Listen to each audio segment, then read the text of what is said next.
Les habitants de la capitale ukrainienne se sont réveillés au bruit des sirènes d'alerte aérienne. Ce jeudi à l'aube, la Russie a décidé de lancer une offensive militaire sur l'Ukraine au nom de la défense des républiques sécessionnistes pro-russes de l'est du pays. Dans cet hôpital de Mariupol, les patients sont évacués à la hâte. Les autorités ukrainiennes accusent la Russie d'avoir frappé une partie du bâtiment qui abritait de nombreux enfants.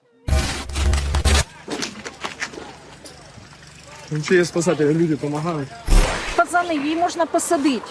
Ну, давай будемо пробувати.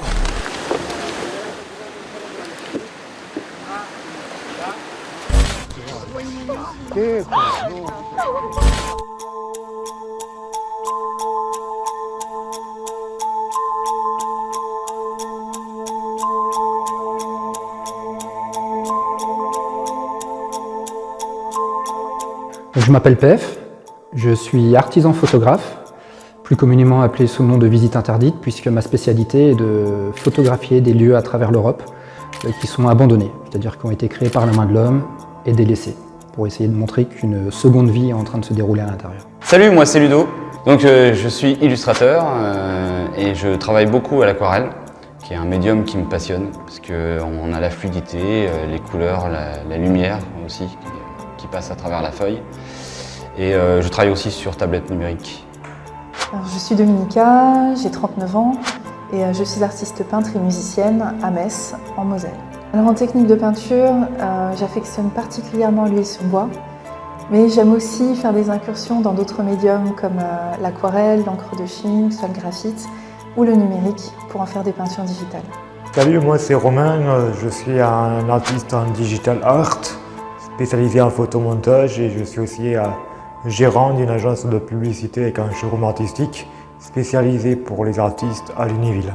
Le photomontage, donc, c'est une technique que je pratique depuis plusieurs années.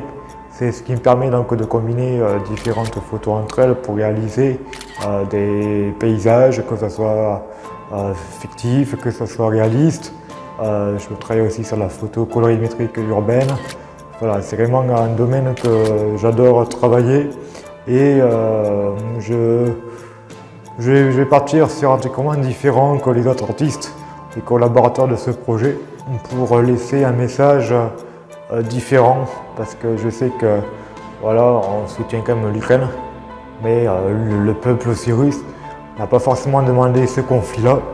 Et je pense que je vais partir sur une combinaison vraiment de paix entre ces deux pays. Pourquoi ce projet? Parce qu'il s'inscrit dans des projets qui ont été montés auparavant, notamment en termes de solidarité et d'entraide. Quand je dis on, en fait, avec beaucoup d'artistes qui ont aussi un grand cœur et qui m'entourent, on réalise souvent des projets collaboratifs de ce genre. Et évidemment, la déclaration d'une guerre en Ukraine, avec toute la catastrophe que ça peut entraîner sur le peuple ukrainien, le projet a émergé finalement spontanément, quoi. Tout d'abord, j'ai accepté parce que c'est PEF. Et on sait qu'il a un grand cœur et quand il appelle, en général, on répond oui. Et aussi, ça permet de faire quelque chose à notre échelle. Parce que mêler nos deux arts était aussi une évidence. Ça fait plusieurs fois qu'on fait des collaborations ensemble et j'ai voulu aborder cette fois-ci le thème avec de l'aquarelle, avec des dessins d'enfants. Parce que l'enfant a cet avantage, en fait, de dire toujours vrai, d'être toujours bon, et qu'on devrait tous garder notre esprit d'enfant. Et rajouter ce petit côté enfantin à une image forte d'un tank à l'abandon, ça m'a paru être une évidence, de sublimer cette réalité qui, à l'heure actuelle, est inacceptable. Et surtout, ça me touche personnellement. Parce qu'en fait, mes grands-parents sont nés en Ukraine à l'époque où c'était la Pologne. Ils ont dû quitter le pays suite à la guerre. Et ce qui fait que dans notre famille, on a un attachement particulier, cœur à cœur, avec ce pays-là, parce qu'il y a nos racines. J'ai voulu faire passer le message qu'au-delà de l'apparence du pays, du sexe, de la religion, de quoi que ce soit, peut-être d'un handicap, d'un milieu social, si on enlève cette couche de forme en dessous, on a tous le même cœur. il est fait de la même façon. Et j'ai voulu partir de là et lui faire étendre ses ailes pour englober non seulement l'Ukraine, mais vraiment le monde entier et tous les êtres vivants. Alors c'était vraiment un honneur de participer à ce projet et être repéré surtout par PEF, qui est très connu dans son milieu de photo urbex.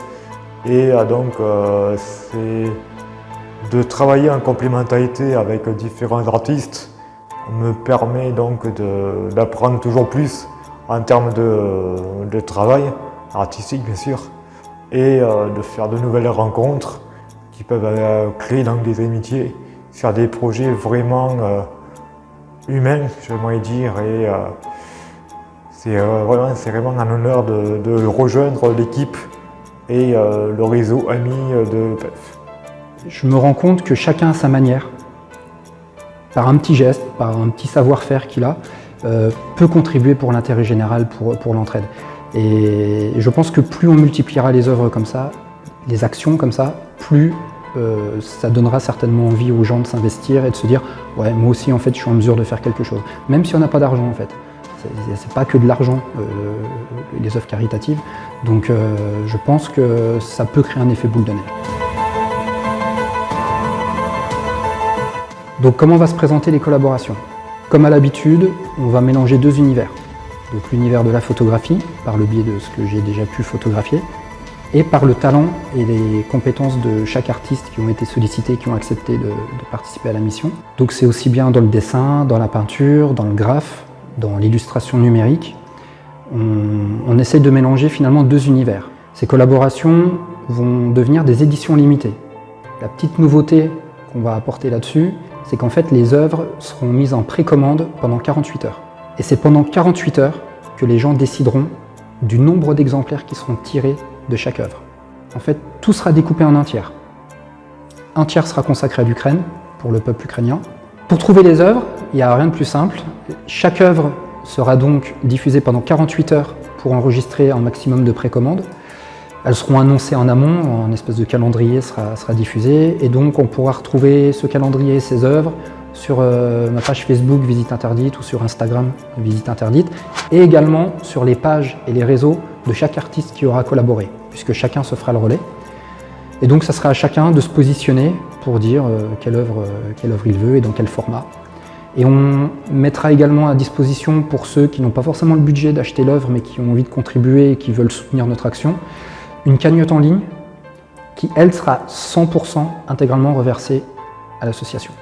Alors j'ai envie de dire aux gens, si vous êtes sensible déjà à l'art, si vous êtes sensible déjà au travail qu'on propose individuellement, et que vous êtes aussi principalement sensible aussi à ce qui se passe en Ukraine, parce que je pense que personne ne peut rester insensible à ça, le meilleur moyen d'y contribuer, ça sera de participer, et donc du coup de faire connaître aussi un maximum l'événement. C'est-à-dire que participer, c'est pas seulement acheter, je l'ai rappelé juste avant, c'est pas qu'une question d'argent.